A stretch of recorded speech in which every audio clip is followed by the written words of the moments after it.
ये एहसान ये देश, बल्कि मैं तो ये कहूँगा कि ये दुनिया भी नहीं भूल सकती, क्योंकि तमाम दुनिया भर में घूम के, पूरी दुनिया भर घूमे, पूरे देशों के अंदर घूमे और एक अच्छा संविधान और प्रामाणिक और सच्चा संविधान देने का काम डॉक्टर बाबा साहब अम्बेडकर जी ने किया। जो लाइन यहाँ से निकलकर जो बाबा साहब के अस्थि कलश, बाबा साहब को नमन अभिवादन करने के लिए चैत्य भूमि पहुँच रही है, और इस लाइन में जो लोग मौजूद है उन सभी से हम लगातार बातचीत करने का जो सिलसिला हमारा जारी है। सर, हम बातचीत कुछ करना चाहते हैं। क्या कहेंगे सर, आज बाबा साहब का परिनिर्वाण है, कैसे अभिवादन कर रहे, क्या चल रहा है दिमाग में? मैं अजहर इनामदार, आई एम मुस्लिम, मैं मुस्लिम कम्युनिटी से आता हूँ। अच्छा।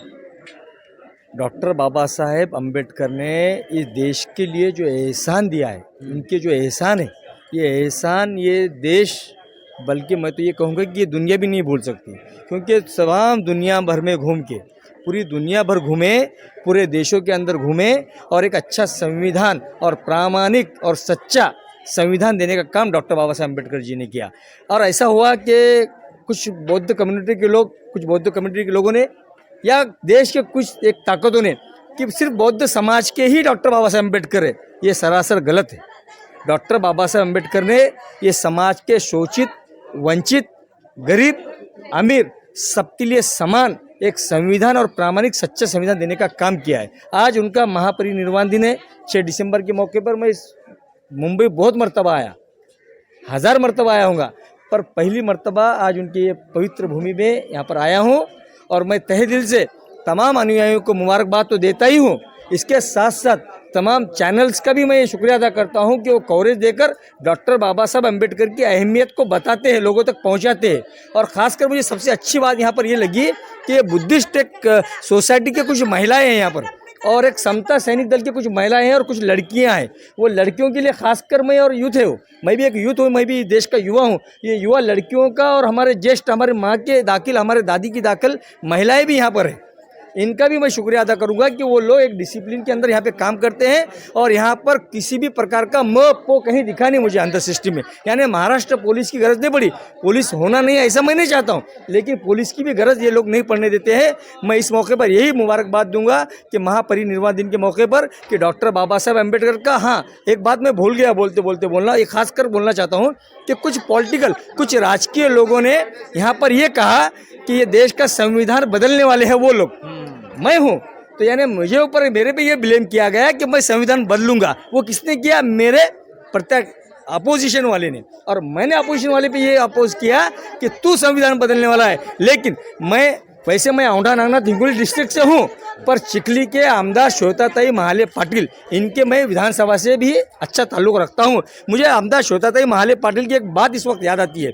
उन्होंने एक मरतबा कहा था भाषण में कि वो भारतीय जनता पार्टी से एमएलए है, हालांकि उन्होंने एक मरतबा एक बात कही थी, वो बात मैं ज़िंदगी भर भूल नहीं सकता हूँ क्योंकि मैं युवा हूँ।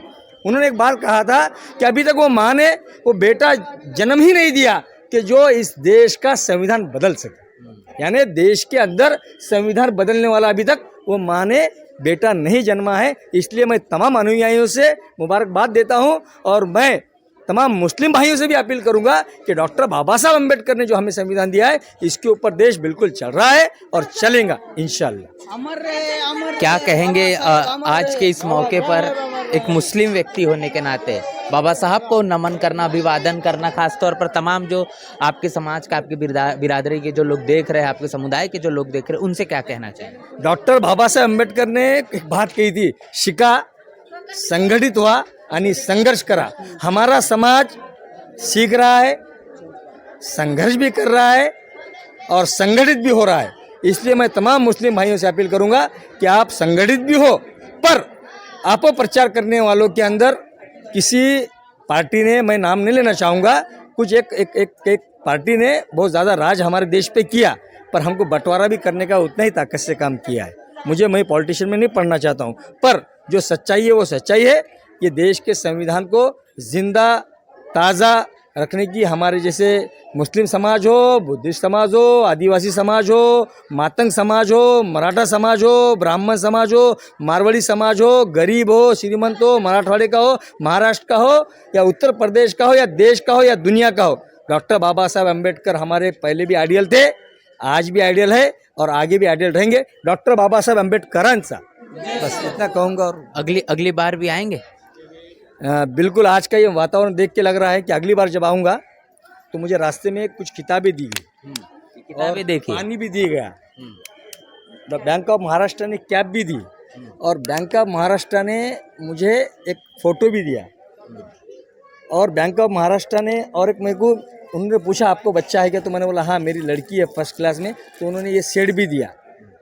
इंशाल्लाह अगली बार आऊँगा तो मेरे तरफ से कुछ ना कुछ देने का काम करूँगा और बिल्कुल आऊँगा। तो मैं एक फिर बार कह रहा हूँ कि बाबा साहब किसी एक जाति समुदाय के कभी थे ही नहीं, और जिस तरीके से इस बात का प्रचार किया जाता है ये पूरी तरीके से गलत है। अगर ऐसा होता तो संविधान में बाबा साहब 340 कलम सबसे पहले ओबीसी के लिए कभी लिखते ही नहीं। सबसे पहले वो अपने समाज के लिए, जिस तबके से वो आते हैं उनके लिए वो लिखते। और बाबा साहब का जो संविधान है वो सूरज की तरह है जो सभी को समान, समता, स्वतंत्रता, बंधुता और न्याय के आधार पर हक और अधिकार देता है। पूरी की पूरी चर्चा बातचीत को लेकर आपकी राय प्रतिक्रिया लिखकर जरूर बताएं। बने रहे नेशनल चौपाल के साथ, मिलते हैं नए वीडियो में, तब तक के लिए जय भीम, जय भारत।